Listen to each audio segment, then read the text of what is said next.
now. If you're not nervous, you're not alive. You never stop being nervous. You just get better at handling it. Oh, Yeah, good. yeah. Hey guys, welcome to the Gamers Realm podcast. My name is Mr. Switch. I'm the host today, and with the other co-host that I have here today, we have Chichuki. Hey, what is up, everybody? We also got Atari X, What's up, guys? and we got Awaken Bacon, Greetings.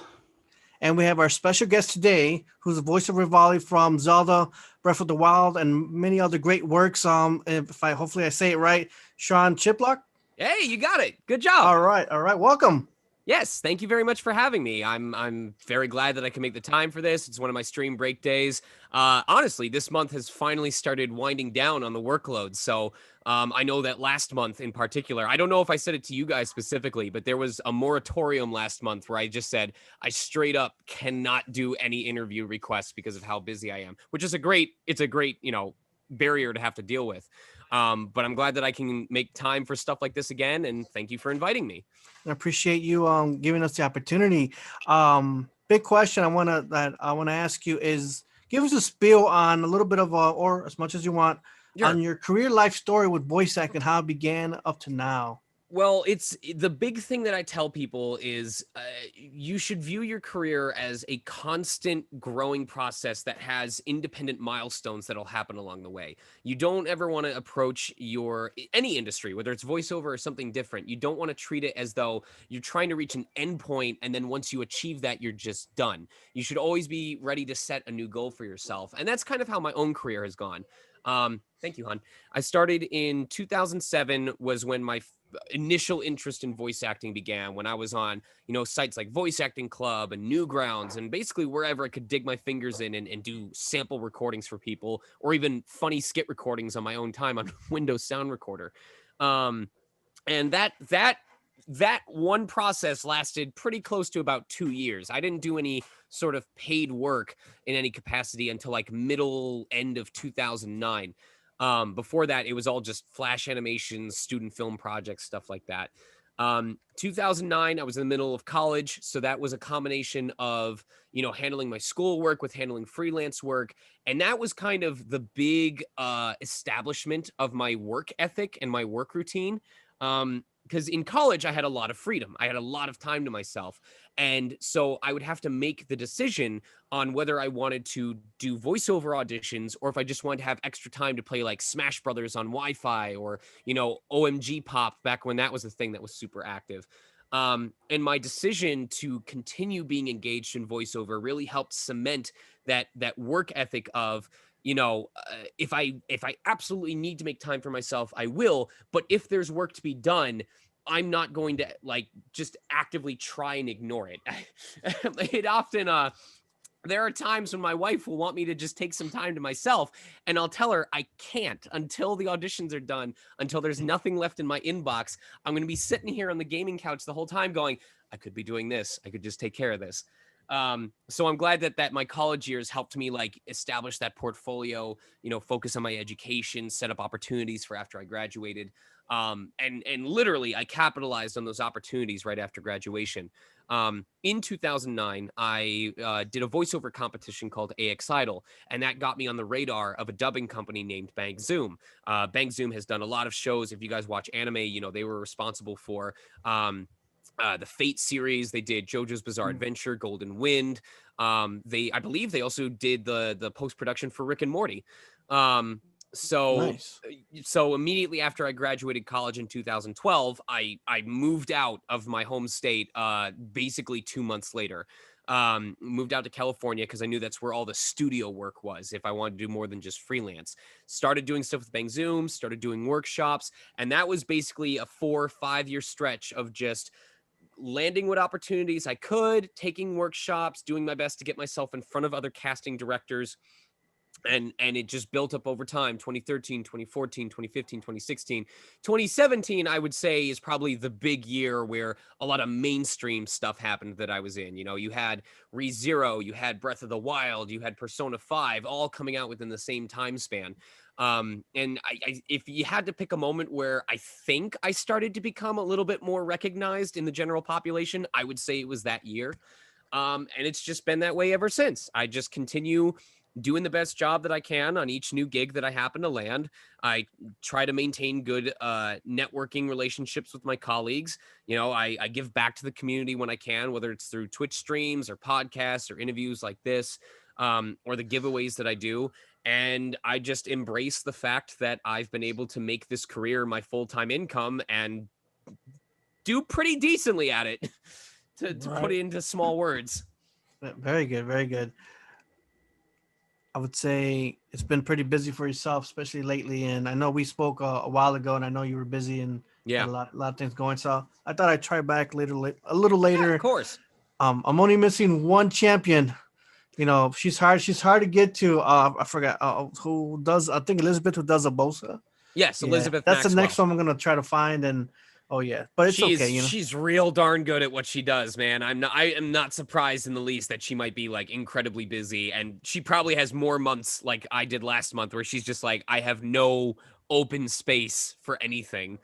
I'll grab maybe Zelda later on, you know, another month, maybe 2 months from now. I don't want to, because right now, I can tell that you guys They're probably in high demand after Age of Calamity recently released, because I just recently beat that myself, and I swear this isn't bias speaking, but oh my God, the performances in that game are so good. Yeah, you guys all did a terrific job. Amazing. And I was just watching Calamity. It's like, man, Rivali's kind of mean. But I love the character. Isn't it? It's Teba who says, I didn't realize the champion was such a, and Urbosa has to cut him off. Oh, yeah. Did you play the game at all, Calamity, or? Yes, I just recently finished a playthrough of it on my stream. We have one more stream coming up this Sunday so that I can finish the post game, like get 100% on the file. But in terms of story, we're totally done with it. Cool. Just so I'm let everyone know who's watching right now that you have Sean's Twitter information, Twitch information, and more stuff about his career in the description, so you can always find more about him and find him, you know, on Twitch. I want to start being able to keep on following the people we have and keep more in touch with you guys. A big question. What's up? Top 5 favorite games of all time. Top 5 favorite games of all time. Crystal Chronicles is immediately towards the top of that list, just because, for several reasons. It was already a favorite, but this year, Crystal Chronicles is one of those games that has managed to impact my life in other ways outside of just playing the game. Obviously, there was the original release of it. It was one of the most common games that I would play multiplayer with one of my best friends during my childhood. The soundtrack was what introduced me to Renaissance festivals or Ren fairs, because the soundtrack itself sounds like it was sold at a Ren fair, and I mean that in the best, most wholesome way. Yeah, my own wife can attest to this, because she was driving to one with a friend, and she started playing music from the game, didn't tell her friend what it was from, and convinced her friend it was from a Renaissance festival. It was from like an independent music maker. And so when she told the friend that it was from Crystal Chronicles, the friend was like, "What? No way! There's no way!" And then, of course, the fact that the remake, oh my God, the remake came out this year. What a decade this year has been. Right. The remaster for Switch came out this year, and I was extremely proud and happy to be able to say that I voiced 3 characters in it. Nice. I was Nocfelna, who was previously one of the side quest knights in Alphateria, who now you can, if you collect like a post-game item, you can play as that character. So I got to do like the attack efforts, the casting spell sounds and stuff like that. I voice Megaj, who is the old thief from the 3 brigand, the striped bandits. And then my personal favorite, I'm Stiltskin. I'm the tutorial Moogle who you meet at the very beginning of the game and who you run into throughout the entire course of the game, and is there all the way until the very end. I've been trying to play that game, but no one wants to play with me. I straight up cried when I found out I was going to be playing Stiltskin, because that was one of those games that like I would pretend I would mock voice back when I was much younger, before I even understood what voiceover was, and now it's a permanent part of my legacy. So even though there are games that I have enjoyed more in terms of playing the game, it's got to be up there just because of the full circle moment it's provided for my life.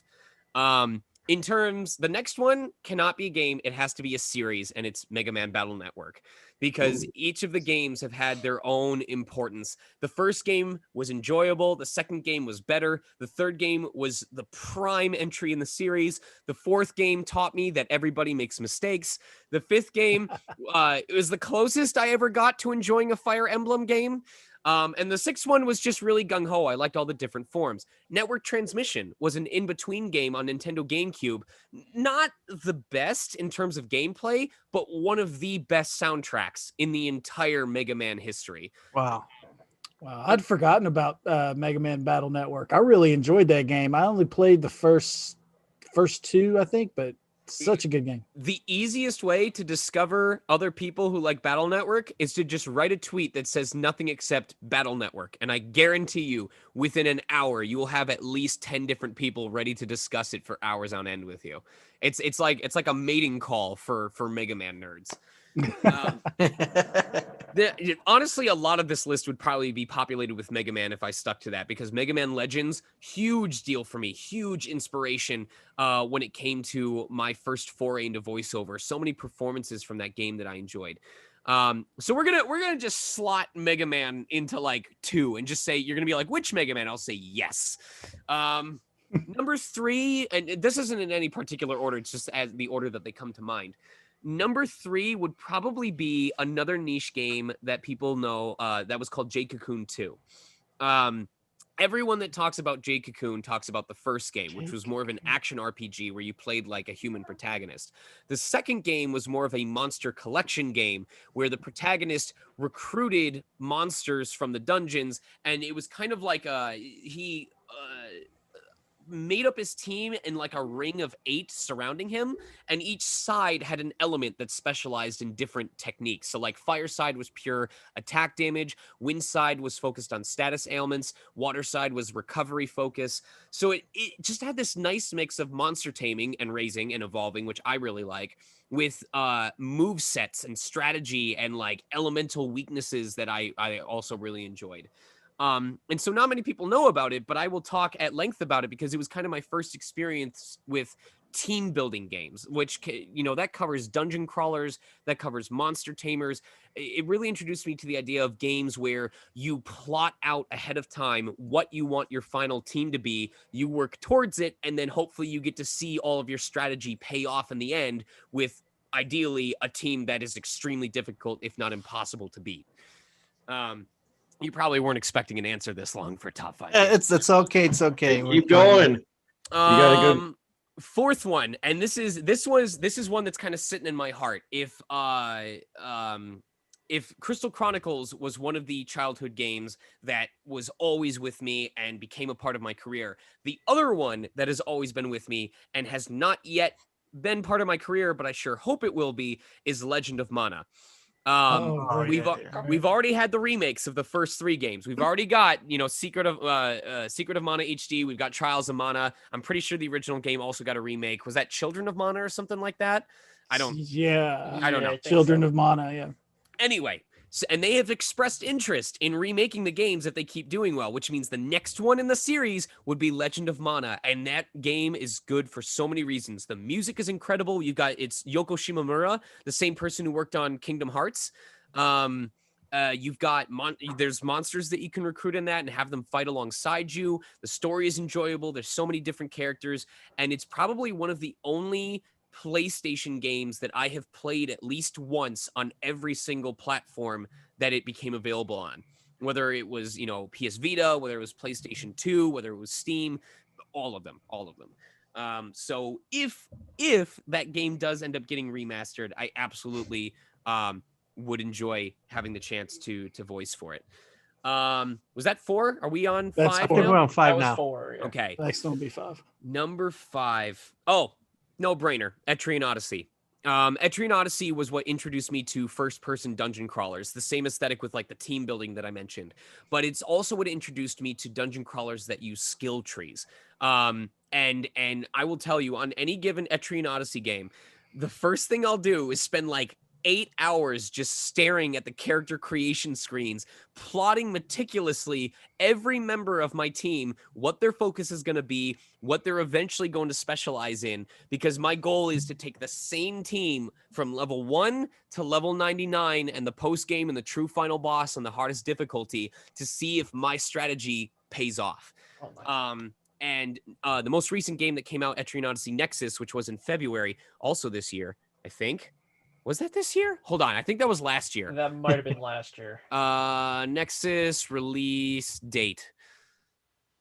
Oh, that was, I'm going to say USA, not Japan. Okay, February 5th, 2019. So it was last year. That was the game that I did on the heroic, the hardest difficulty, day 1, spent an entire month on it, beat it 100%, every single piece of content in the game. And it's probably the only dungeon crawler that I feel is legitimately challenging without it being in a frustrating or BS kind of way.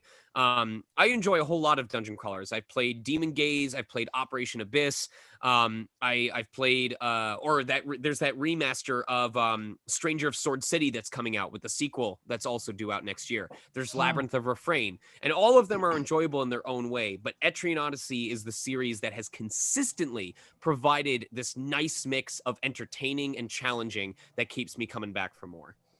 Awesome. Very cool. I like your list. Your list is like, it's bringing back games to me that I had forgotten.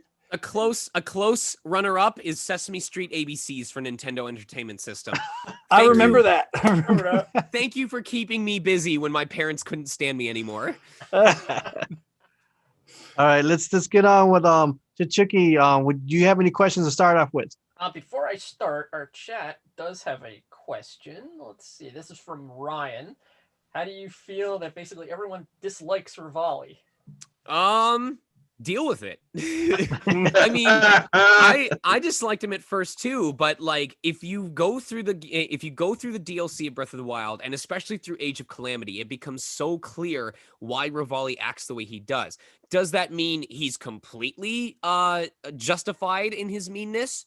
No, he is being a bit of a jerk about it, but his reasons for being distrusting of Link are way more rational once you understand who he is, what he doesn't have that the other champions did have going for them, what he had to accomplish to be considered trustworthy, and what Link didn't have to accomplish before he was assigned as Rivali's superior. It's a no-brainer for me at this point. It's like, Rivali, I get you. I wish I had known this when I was recording for the original Breath of the Wild, the main game. So if you don't like Rivali, that's probably because there's something that he exhibits that you identify in yourself, and you don't like that about yourself. So take it as a learning moment and improve yourself. When you're auditioning, do they give you like a background of the character? So in case something like that, it goes case by case. Some clients will not give you anything except the lines and like a generic age and voice type because they just want to see what you come up with. Some people will write 10 paragraphs of backstory that you won't read most of because the audition is due in 30 minutes. Some of them will give you, sample artwork. Some of them will give you sample cutscenes if it's for like an anime. Some of them will give you, if it's a character that's coming back from a previous entry, they might link you to parts of that past game. It really depends on the studio, on the director, on the client. It's all over the place. Okay, cool. Let's see, what else? I'm trying to come up with a couple of questions. Advice for someone starting out now in voice acting. Listen before you practice. One of the best pieces of advice I was given when it came to honing a skill actually came from my tennis instructor that I would get lessons from. And he said, if you practice a serve the wrong way 200 times, you don't get better at serving. You just get better at serving badly. Or you get better at doing it incorrectly. That's basically it. So I take that same approach to when I go into acting, which is, you want to make sure you got to take workshops. You've got to do your research. You've got to network with your colleagues and learn from them as well. You want to make sure that you understand what you're doing, why you're doing it, what your motivation is. Because if you keep performing the same inefficient way over and over, you're going to get real good muscle memory at performing like that. But if it doesn't work for the project that you're auditioning for, if you're not able to adapt from that muscle memory, your slate of possible work is going to be very, very small, very, very narrow. So that's the first piece of advice. I also immediately tell any aspiring voice actor to go to iwanttobeavoiceactor.com. It's a blog site that's updated by D. Bradley Baker, who, if you don't know him, is probably the most prolific working actor when it comes to creature voices in the entire industry, bar none. Like, no competition whatsoever. This man is in everything in some capacity, whether it's a background character or a creature voice or a monster voice or a main character, it doesn't matter. And pretty much any question that you as a newcomer to the industry are likely to ask, he has probably answered on that website. So if you just go to that site, if you do nothing else except go to that site and read it front to back, read every single entry, I guarantee you will be further ahead of the game than a good 80-90% of your peers that are also just starting out.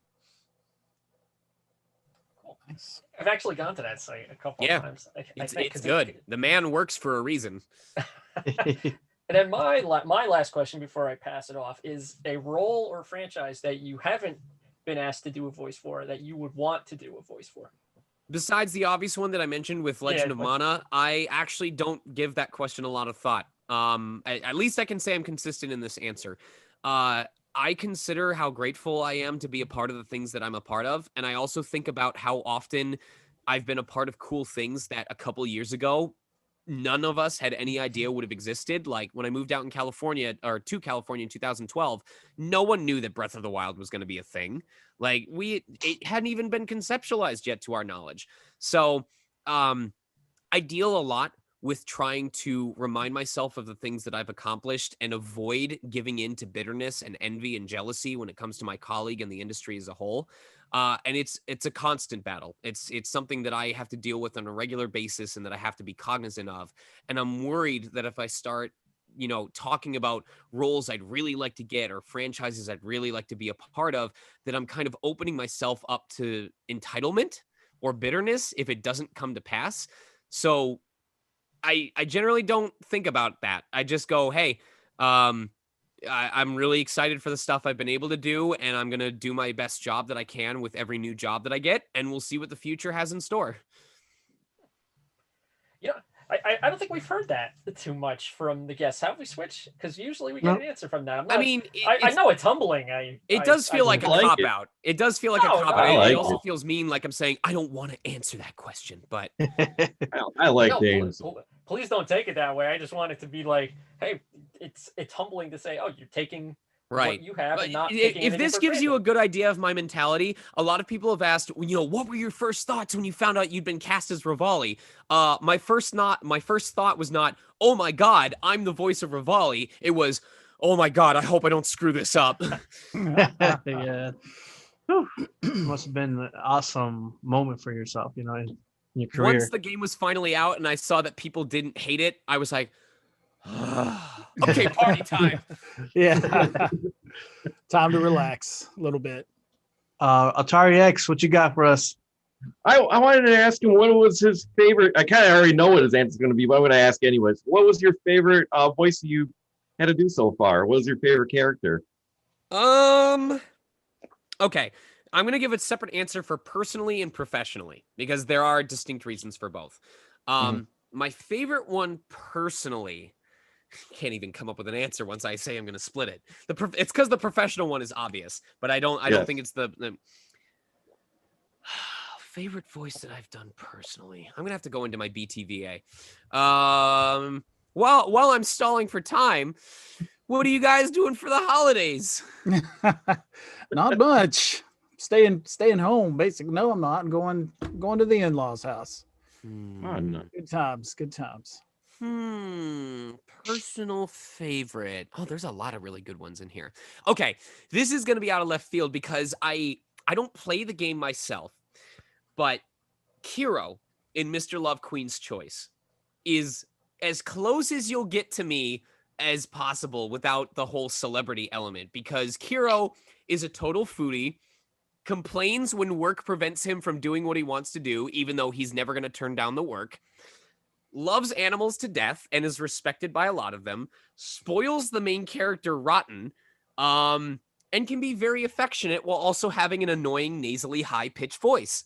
So it's just it's a character where I just get to literally be me and act like I'm talking to my wife every single time I perform. And people love the crap out of it. They say, you know, Kiro doesn't sound like boyfriend material, but he's so honest with himself and he's such a sweetheart that I kind of want to date him anyway. And I'm like, cool. If I can convince you to date someone that you wouldn't find dateable otherwise, I consider that a success. But professionally, without a doubt, it's Subaru Natsuki from ReZero. Just because in contrast to a lot of my colleagues, my anime portfolio, okay, it's starting to change. As of like last year with JoJo's Bizarre Adventure Golden Wind, that's when it really started to improve. And I think it's beginning to shift. But prior to Subaru Natsuki, my anime portfolio was bare bones. It was like, oh, I'm this recurring character in One Punch Man, and I'm this one-off gym coach in a different series. But almost all of my work was in video games. So I saw Subaru as the opportunity to prove myself, to show to people that I cared about this medium, that I knew what I was doing, that I could bring it to the table. And season 1, I absolutely did. There are a lot of different episodes that people are like, oh my God, Sean, why don't more people cast you? I don't this is some grade A stuff. But season 1 also kind of fell on deaf ears because it just didn't gain a lot of traction because of, you know, DVD issues and timing in the market and stuff like that. But now season 2 is out, and season 2 is even more intense than season 1. And the thing that I like to talk about, you know, there's so many moments that as an actor, I've been able to pull off as Subaru that just are, they're milestone accomplishments. They're showcases of how far I've come. The big one is there's a scene, I'm not going to spoil it for those of you who haven't seen it, but in episode 33, there is a scene where Subaru meets a grisly death, and he is just screaming in pain and agony for a solid 20-25 seconds. And prior to that is an additional 30-35 seconds of like growing panic and like fear. And we did that entire shot in a single take. All of it. Wow. And I don't mean, oh, it sounds like that was one take or that was one of the takes and they didn't splice anything together. That was, we did one full pass of that. The engineer went, I can't believe how perfectly this is fitting in. And the director said, well, if it all fits, there's no sense doing it again because that's going to destroy your throat. We're good to go. So we only did it once, and that one take is what's in the show. So. Oh, I heard someone disconnect. Are we all here still? No, we're good. We're good. Okay. It was probably Discord. Awaken Bacon, what you got for us, my man? Hey, you have been, okay, your career has spanned 8 years so far. About 8 years. In the early, mid 2000s, you decided you wanted to be a voice actor. Like, is that okay? You are in one of my favorite recent animes that I've seen, Cells at Work. Oh yeah, you were Neutrophil 4989. I love my Neutrophil, man. I love that he's a total klutz, but as soon as like he gets the opportunity to wreck some crap, he's all like, "Yeah, let's do it." Oh man, I enjoyed that series so much. But your resume is jam packed full of just some amazing stuff. As far as anime, Sword Art Online, Hunter x Hunter, One Punch Man, you're a reoccurring character. Yep. JoJo's Bizarre Adventure was something that I watched quite a bit of. Dude, I was new to JoJo's Bizarre Adventure at the time I recorded for Golden Wind, but I call it ADHD the anime, and I haven't found anyone that disagrees with me yet. You're right. That's good. It should be subtitled that. But in your video game work, man, Danganronpa. Oh my God, those games, all of them. So you did the video game. Did you also do the animation? No, the anime for Danganronpa was recorded in Texas. Oh, okay. Austin Tyndall, I believe, is the voice actor for animated Kiyotaka. Okay. And just Mortal Kombat 11, and plus your big movie debut in Detective Pikachu. Yes, that one. Yeah, that was cool. That one was surreal. Like, And the best part is the way that they organized the additional voices names. You see additional voices, and then directly below it, perfectly centered, is my name. Because there's like 2 or 3 people that came before me alphabetically, but there's no way, if you saw additional voices, you saw my name right under it. And it was so cool being in the theater with a group of friends at the time that we went to see the premiere, and just like silently waiting for that moment that they'd all see it and turn to me and go, you want to talk about this? Like, you want to explain yourself? And it's weird. Like, I didn't book all of the stuff that I auditioned for. And the fun part was I only had 2 lines in the entire movie. Like, I could give you my entire performance in 10 seconds. Please. But it's that moment where you're in the recording booth and they show you a clip and say, we need you to make Charmander noises. And you're here going, this is my life. I am being asked professionally by people who are ready to pay me to make sounds that a fire lizard would eject from his lungs. That's great. And where did that come from? I mean, I'm sure you went with some with the anime character would do, which they just, say their names, but in the Detective Pikachu, they actually, You might find this funny, but it's a mix of experience. Part of it comes from, experience in anime and like doing background characters or making silly noises. Part of it comes from making stupid baby noises with my wife.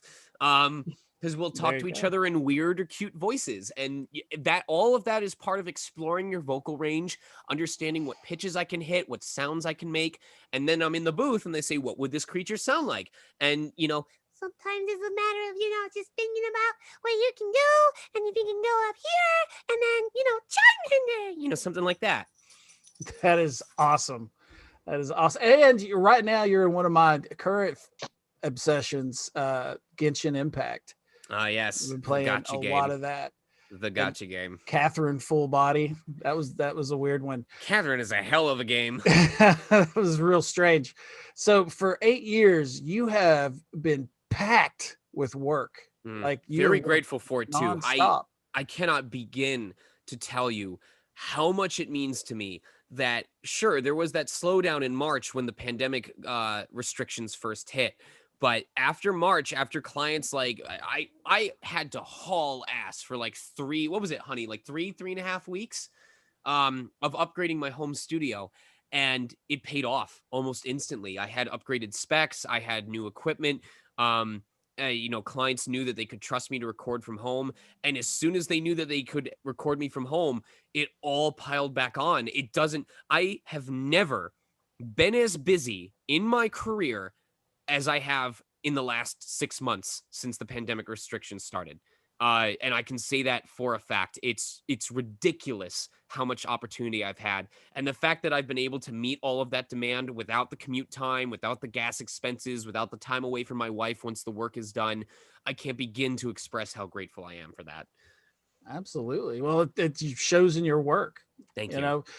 Voice acting is something, it's like people don't know you when they see you, but they know you because they've heard you on so many different things, Killer Instinct and, et cetera, et cetera. I mean, even VeggieTales show, I saw that. Oh yeah, that finally came out recently. Yeah, that was like, what? I was looking at that. Oh. Yeah. So I guess what I'm trying to get at is that at 30 years of age with an 8-year career, don't remind me how old I am, please. He's 19, dude. Come on. You said 13 at 13 years 19, old, right? Oh, being 19. 13 years old with an 8-year career that's solidly packed with some really high quality stuff and really good voice acting. So let's go back to the early 2000s with young Sean Chiplock. What was your inspiration that made you really decide, this is what I want to do, this is me, and I can do this? My original inspiration was actually pretty selfish. It was because I had discovered something that would let me be loud and obnoxious and people would pay me for it. Nice. But over time, I started to discover the reasons why it was so entertaining to me. And that was the ability to explore these different worlds and these different characters that otherwise would be very difficult, if not literally impossible, to replicate in real life. There you go. That's what I said. Look at how perfect. There it is. Look right in the center. I was like, what are you doing? And I'm Look like, at that. It's centered so perfectly. Who'd you pay off? Oh my God. Who'd you pay off? I'd like to thank my parents for coming over from Poland. Well, my parents didn't come over my ancestors from coming over from Poland and managing to keep their last name. Oh man, I'm gonna be watching this again. It was knowing that was kind of my way of achieving immortality, because even after I pass on, if the media still exists that I voiced in and you have a means of playing it, I can be right there to entertain you all over again. It's kind of my way of, oh, you're heading out? All right. I love you. It's just really, it's my way of giving back to a community that I actively take part in. It's helped me discover games that I otherwise might not have played. I keep finding new reasons. It's just fun. There's just this fire inside of me that I get excited about portraying these characters. I get excited about seeing a character's concept art and going, oh, this is what they sound like in my head. You know, I got to have a moment like that with Teba, where they didn't know what they wanted for Teba yet. And they said, you know, give us a sample, give us what you think he sounds like. Or they showed me his art when I was in the booth, and I said, I already know exactly what he sounds like in my head. And they said, go ahead, go for it. And I did. And they went, yep, works for us. That's pretty much what we were imagining too. So just that idea that as an actor, I had created this character voice in my head without any prompting by the company, presented it to them, and they said, that's what we want to be the official sound for our character. That's exciting as hell, man. Right, I bet. You know, it's I forgot what I was gonna say. Left you breathless, right? People like us, yeah, you just taking it all in. So people like us who love this medium, you know, really love meeting people like you that bring these characters to life. You know, and you seem to have a way where you know, really bring those characters out. You know, so great work on that. Good job, man. Thank you. So there wasn't any like one inspiration or person that you might have like looked up to on your journey to becoming a voice actor? What I told people originally is, hold on, I'm trying to set up the blanket in case my cat decides he wants to lay down. Oh, there's my hoodie. Sorry, I should have done this planning ahead of time. All right. What I would tell people at the start was I really looked up to people like Kari Walgren, Liam O'Brien, Steve Bloom. I said, if I could have Kari Walgren's range, Liam O'Brien's intensity, and Steve Bloom's humility, that there would never be a week that I didn't have work. So always. And I think, I mean, obviously I've taken inspiration from other colleagues as the years have gone by. You know, Austin Matthews is incredible at playing like real down to earth, you know, grounded performances.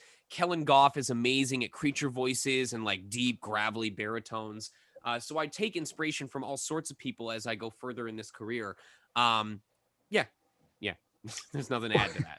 Well, with you know, all that you've done and the schedule that you keep, how in the world do you find time to do a steady Twitch stream as well?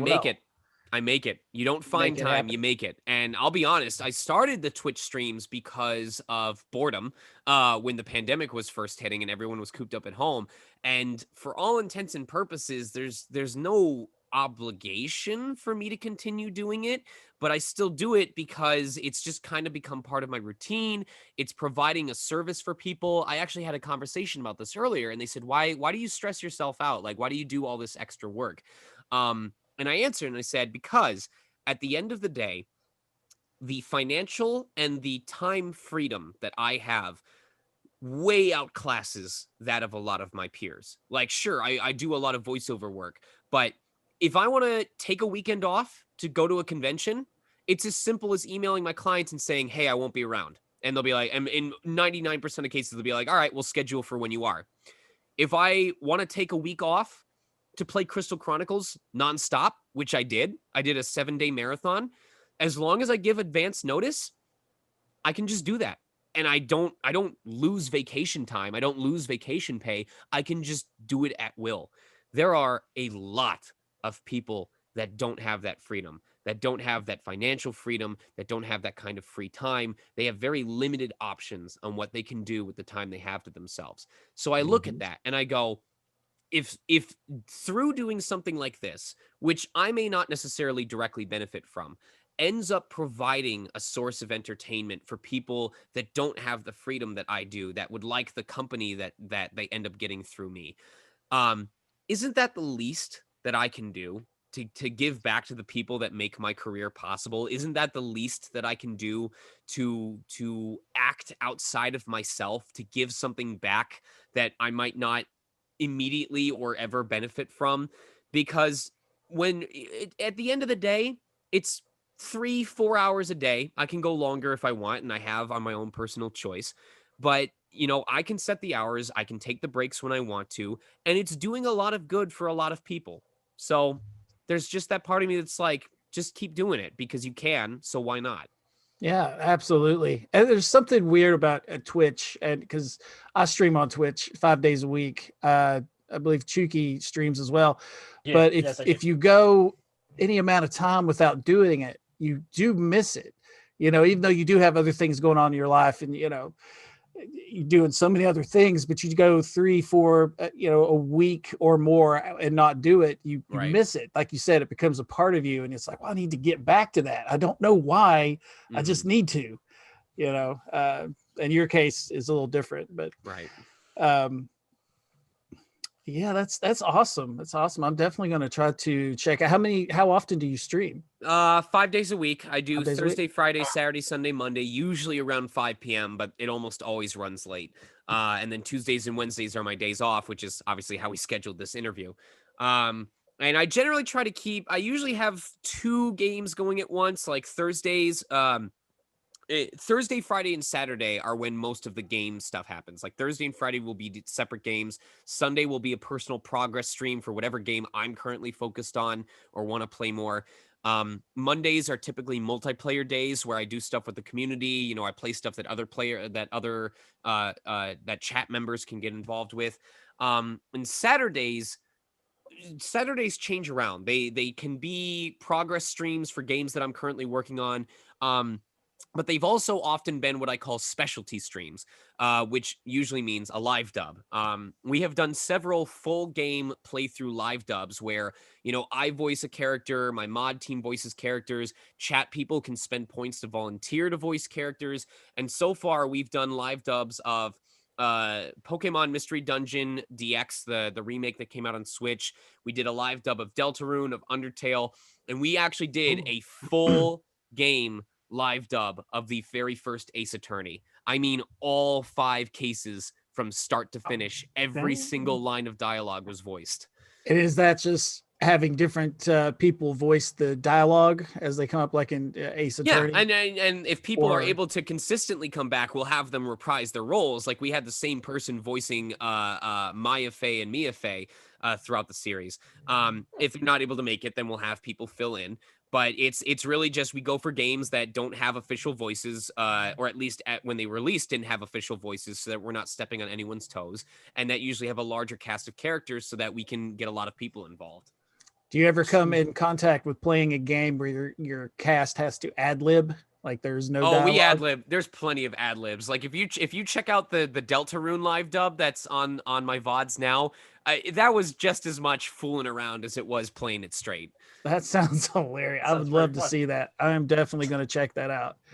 Something new. Something very new. Yeah, different. That's different. I like it.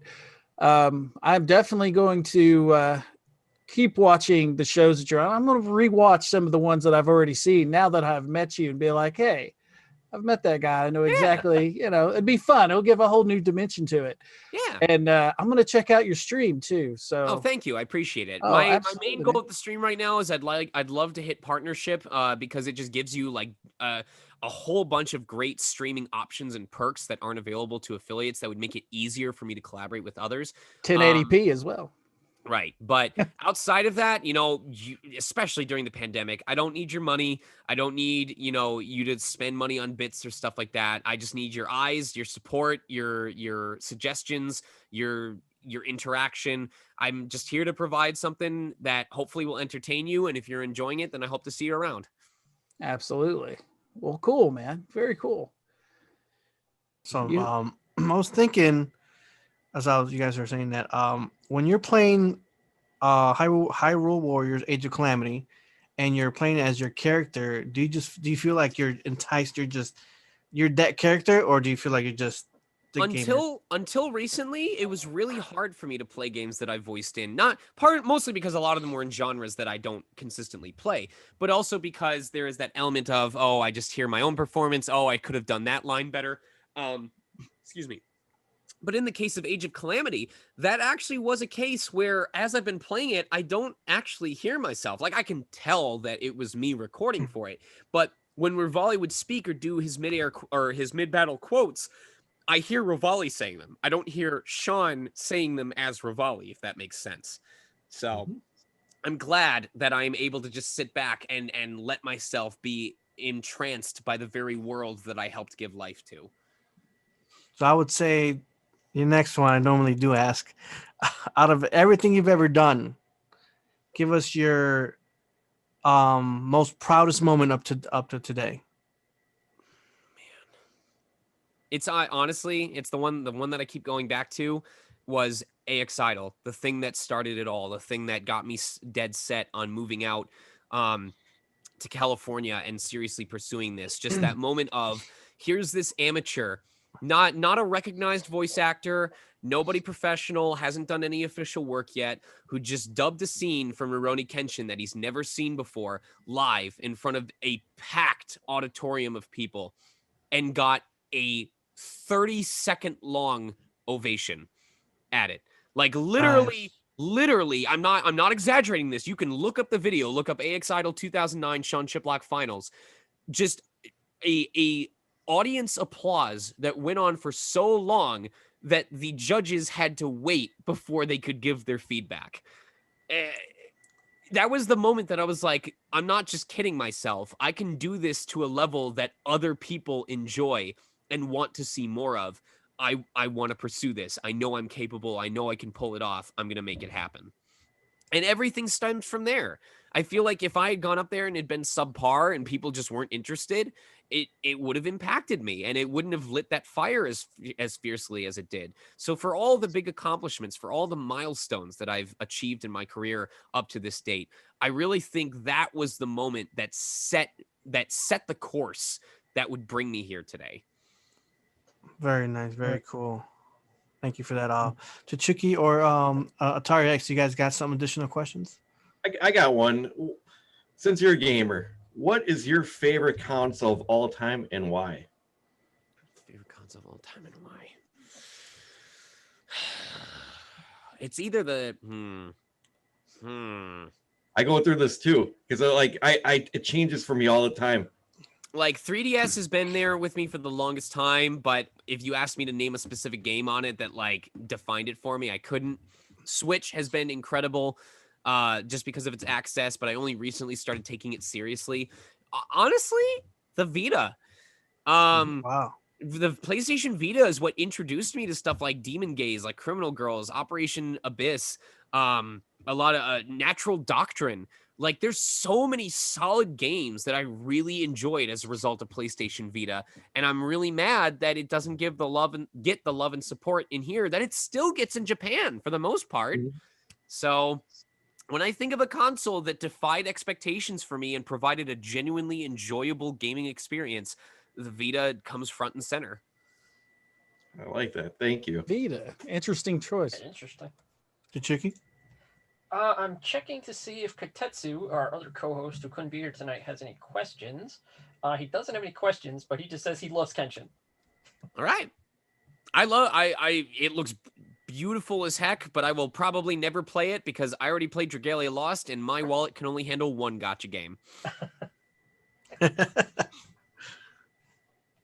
Let's see. Awaken, what you got to do? Oh, wait. Hang on, sorry. Okay, Katetsu does have a question. He asks, what was your most challenging character to voice? Most challenging. Subaru was obviously extremely technically challenging. Like, that is the only role where the casting director took me aside and said, before I tell them I want to pick you, I need to know that you're aware of what the series involves and what you're going to have to do, and that you're going to be capable of pulling it off without destroying your throat. Like, it was a waiver that I had to sign before they would cast me. But outside of that, hardest role for me to voice.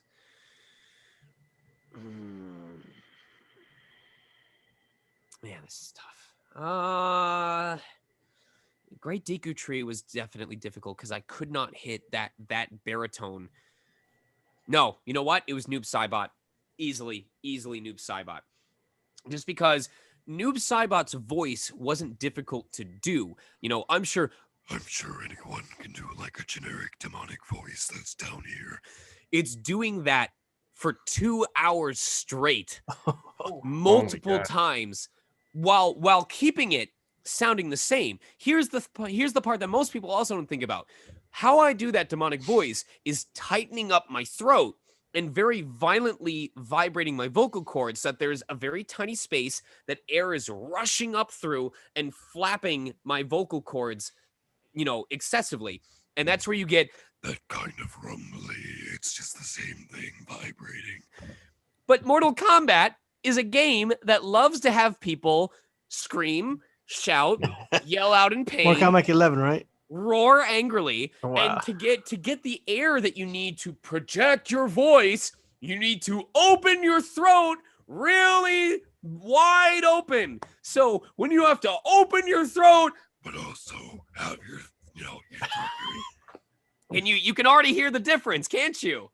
One sounds really airy. So doing the fighting efforts as Noob Saibot without it sounding like pathetic, without it going like, yeah, eat this, die. You know?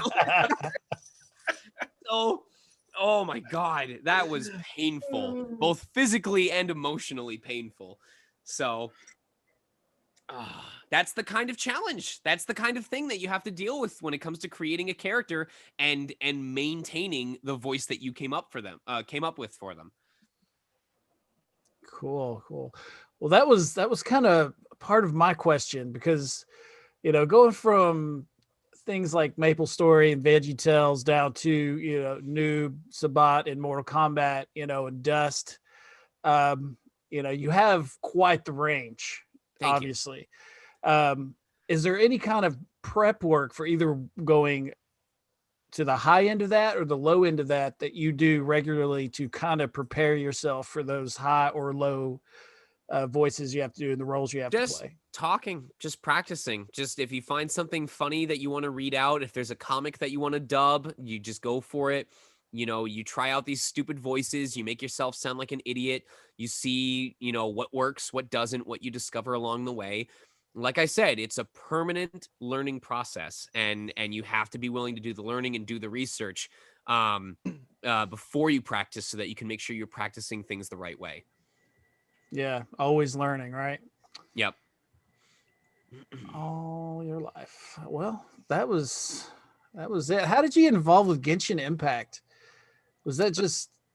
Go ahead. I'm sorry. That was being sent an audition. That was audition, and there you go. It's really anticlimactic. It's, you know, generally you will find a way to get yourself in on the talent roster of either a client or a studio or something. And when the studio is working on a project that needs voices, if they think you might be a good fit for one or more characters, they will send you audition sides for those characters. You submit your auditions, and then they pick their cast. So that's the same for Mosa. That's the same for Bang Zoom. That's the same for Studiopolis. That's the same for Sony. It's very consistent throughout the industry. Yeah. Well, becoming more familiar with your body of work, man, I have nothing but respect for you and your voice acting, dude. You're great. You're really good. You know, keep at it. You're young. You're only 13 years old. So you have a consistency. There you go. Yes, big long career ahead of you. That's the commitment that I'm talking about. Good stuff. There you go. Okay. We got a question from Kotetsu. After playing Rivali, do you see yourself playing Falco in Star Fox series? That's a good question. I feel like if they're gonna do that, they'd probably, if they wanted to go for the meme dream of having like a Brooklyn accent or like a New York, that kind of slick wise guy accent, they'll probably go with someone who speaks it natively. Would I audition for it if I was given the opportunity? Absolutely. But like I said, I try not to rest on the laurels and be like, oh, that'd be really cool. I hope I get auditions for that. I'm just going to continue doing the best job that I can do, and I'll see what the future has in store. Awesome. Ryan, Drayson, what would be your dream project to voice? I think you might have spoken that. What would be, yeah, like I said, if I had to pick one, I have told people consistently that I would want to be a voice type option in an Etrian Odyssey game. Like when you go to create a character and it has you select a voice type, whether that's, hothead, sly, strategic, shy, stuff like that. I would love to be one of those options so that people could add me to their party when they're doing a dungeon crawling expedition. But outside of that, I keep it open. We'll see what happens. Natalie asked, what was your first role as voice actor? And if you would go back, would you change anything about it? What would it be? God, I don't remember the very first, the first broadcast role was Diabel in Sword Art Online. The first paid job was a skeleton that told really groan-worthy Halloween puns for a 99-cent mobile phone app. The first voice acting I ever did, was when I recorded dumb Final Fantasy parody skits on Windows Sound Recorder using a Dynex microphone I bought off of Amazon for 7 cents plus shipping. Hey, don't knock on it. At one point, they had a Black Friday sale. I got 2 of them for 2 cents plus shipping. Hell yeah. Hey, and that's what started it all, guys. That's the beginning. Sorry, something got caught in my nose. It's a stupid cat and his stupid hair. What's up, buddy? If I could go back and change anything about it, what would it be? No, because who am I to know what led to what? For example, I voice Rean Schwarzer in Trails of Cold Steel, all 4 of the games that are out now. Big deal for me, especially being a lead in a recurring game franchise that has an extremely dedicated community.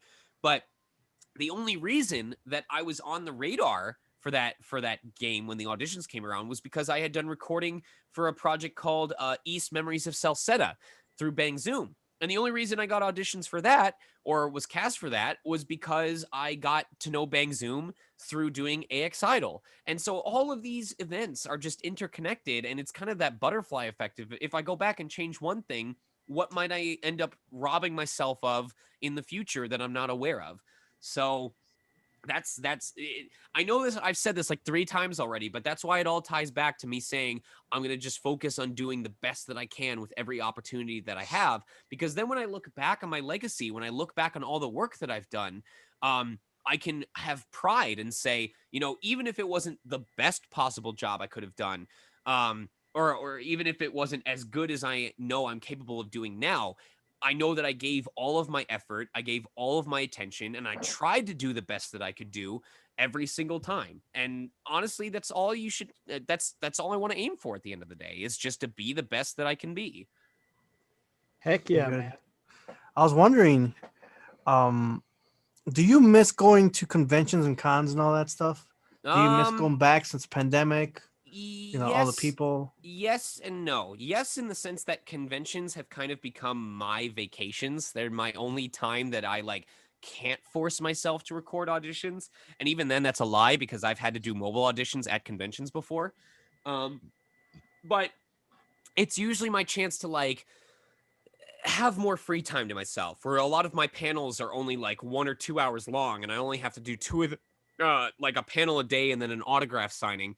And then I have the rest of the afternoon free. And in most cases, I'm given a budget for food, which means I can eat what food I want without having to worry about my spending. I can chill out with fans if I want to. When I went to DaishoCon, I got plastered and went on water slides with people. Like the same fans that I had been talking to at a panel earlier that day were now the fans that I was chilling in a hot tub, just shooting the crap with for a couple hours in the middle of winter.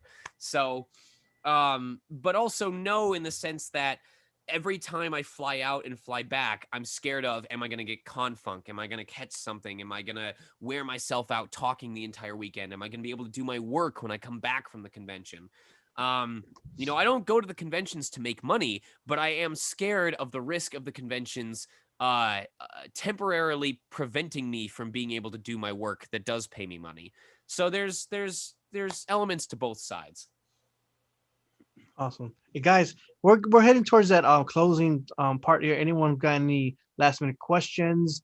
And while they come up with that, I'm going to take 20 seconds and let my sure, cat take out your time. because Take your time. He's bugging me to let him out. Yeah, so we'll kind of guys, don't forget tomorrow night at 7:30 p.m. Central Time we have the voice of Mifa, and she will be at 7:30 p.m. Central Time. Did I say it right? Guys? All right, Mifa, yes. Mifa. Okay, I always say that wrong. No, you said it right. Mifa. My wife calls her Milfa all the time. So. Milfa. Oh, well, that's Urbosa. That's Urbosa for sure. She does. I don't know. She plays the game. She knows the names, the characters of all the names of all the characters, but still she messes up that one. So, Milf. Right, who wants to go first? I'll ask one more question. What's one thing that has changed in the industry now from when you started? How much of a celebrity you have to be considered for things. It's actually really painful seeing how much more often clients will reach out and be like, well, what's their follower count like? You know, do they have a YouTube channel? Do they have a support base? I remember a conversation I had with a colleague last year where they brought up a role that one of our other colleagues had landed, and they made a comment about what a waste it was that person had been given such a small role rather than a bigger one that the client could have then milked their following or their viewership to get more eyes on the project as a whole. And it really struck me the wrong way, because it's a big part of why voiceover is easy. I don't want to say easy. Why it's open access is because the focus should be on, can you do the voice? You know, with exceptions, of course, for, you know, characters that are people of color should be represented by people of color. Characters that identify as trans or LGBT or any part of the LGBT, ideally, I would like them to be voiced by people who are part of that community so that they can have authentic representation. But outside of that, if I'm, you know, a 13-year-old that can play a 70-year-old believably, that voiceover shouldn't hold me back from that. But the fact is, there is casting, and there is casting limitations that happen because of looks, because of following. There was a colleague of mine who was the top performer, the top consideration for a character in a project, and the client didn't want to hire him because he was too fat compared to the character that he was voicing. And it's, what do you even say to that? Like, how are you supposed to begin to address something like that? And it's scary to think that, you know, in the future, I might be a good contender for a role and ultimately not get it because I chose not to market myself like a YouTube personality and go for 2 million subscribers, you know, 300,000 followers, just because I wanted to conduct myself a certain way, and stay true to my beliefs and stay true to how I do things, rather than selling myself out in order to be more marketable to a client. And that's something I have to continuously think about. That's something I have to deal with and accept, that if I want to stay true to how I do things, that it may cost me work in the future because I'm not popular enough. And that really, really hurts. Have you ever been passed up for a I wouldn't role? know. You wouldn't know. No one. They don't email the people to tell them you didn't book the role and here's why you didn't make it. You just don't hear back after you send the audition out. That's why one of the first lessons that they teach us is send it and forget it. You know, obviously give all your love, all your passion, all your attention into the audition. But then as soon as you send that email and it's off, push it out of your mind. Move on to the next thing. Awesome. Yeah, you know, for example, there's a studio that won't work with me. And they have not to this day told me why they won't work with me, why they won't consider me. I don't know if I'd call it a shadow ban or a blacklist or something like that. But they straight up will not send me anything and won't keep in contact with me. And I don't know why. You know, they are missing out. big time. Yeah, they are. I'm not going to make They any would not statements. like you. I'm not going to make any statements about what kind of choice that was, but all I'm going to say is I don't know why. I've tried to find out why. I haven't been told, and I just have to live with that fact that I may never find out. And that's how it goes sometimes. Mm-hmm. Yeah, unfortunately, that's how things are a lot in life, and we just gotta take it in and be strong and just move forward. And you got bigger and better things in the future. That's what you have. That's what we all have. I'll tell people the same as I would for any other industry. Don't let the rosiness of how cool this industry can be blind you to some of the inappropriate conduct and some of the injustices that can happen in this industry, no different than any other. And just be prepared if you want to be a fan of it or if you want to be an active professional in it. You have to be ready to figure out where you stand on those issues and be ready to take a stance and speak up for yourself and accept whatever risk comes with that.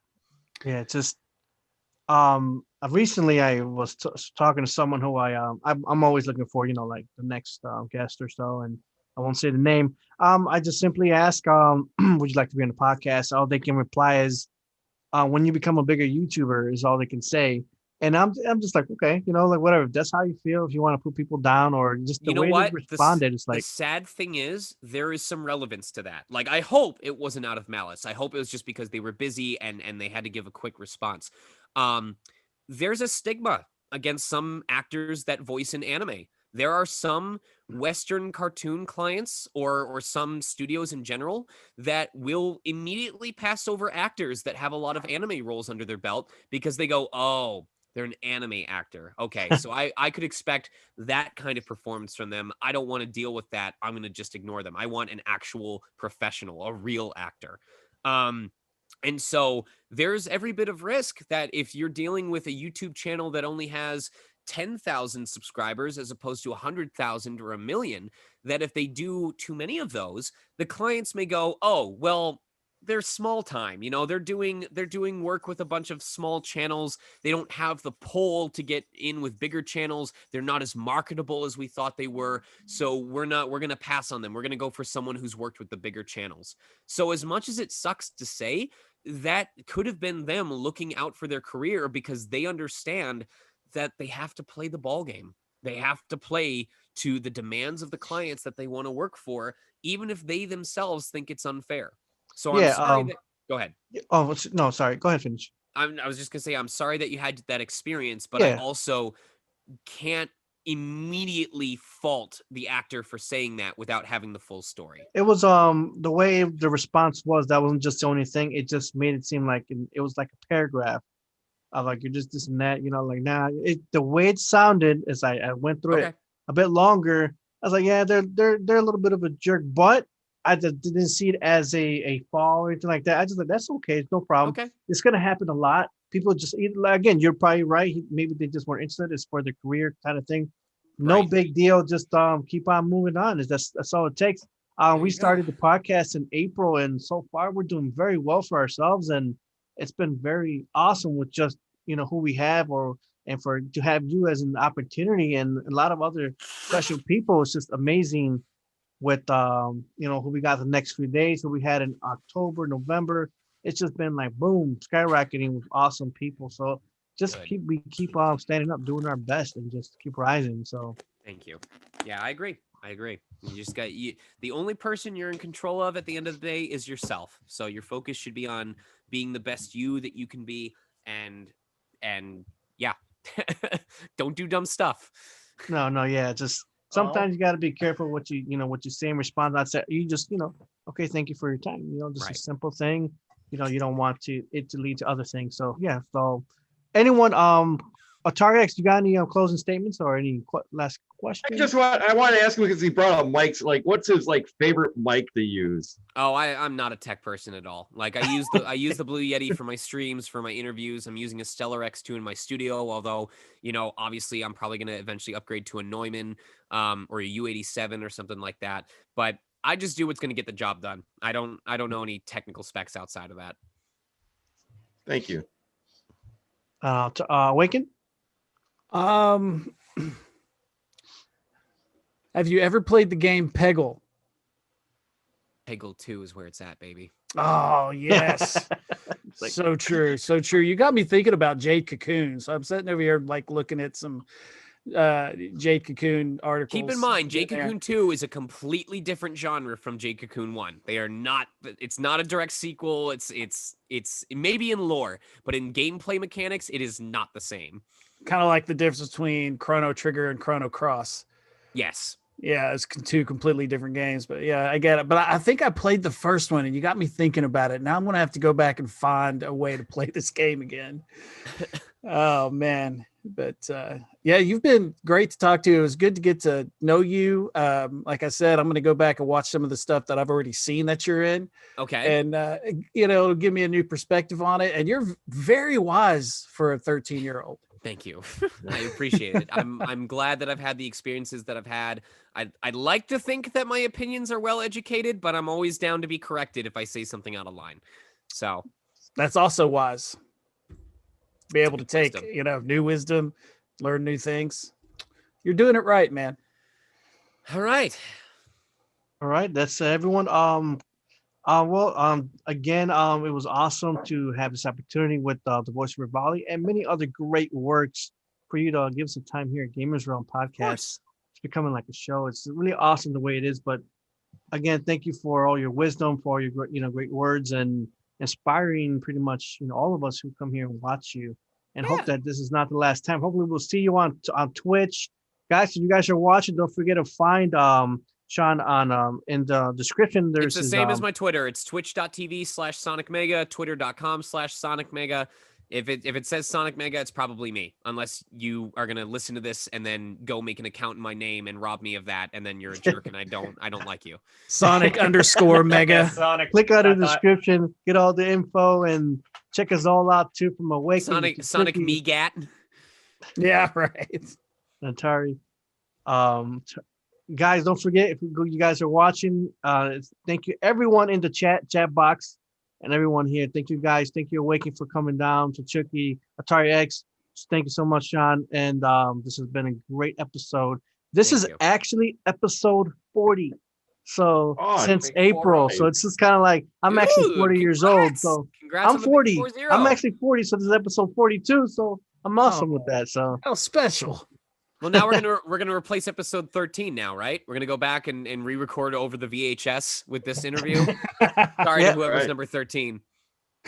What an awesome, great podcast we had. And thank you so much again for your time, Sean. And for everyone who's watching, we'll see you guys on the next one. Take care, guys. Take care. See ya. Laters. Okay, we are off the air. All right. I am starving.